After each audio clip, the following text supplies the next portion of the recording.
So there's decisions to be made in the next couple of weeks in terms of silage ground that are going to be key. Silage clamps and reserves are now empty, so a lot of silage needs to be made over the next 9 months that we have left in terms of the year, and probably in terms of growing season, probably needs to be made in the next 4 to 5 months. That's going to take planning. In terms of closing, anybody that's going to hopefully close in the next 10-15 days, so middle of April now at this stage, they need to be getting out their slurry at closing time. 3,000 gallons will cover per acre, will cover the P&K complement that they need for their silage ground, and then they need to top up with nitrogen fertiliser.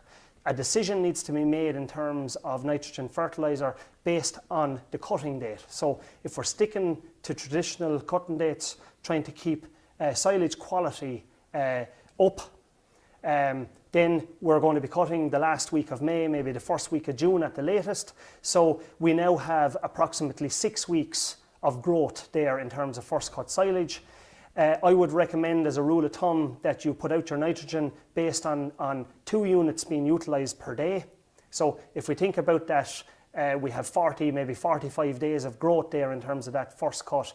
We probably need no more than about 90 units of chemical nitrogen for that system.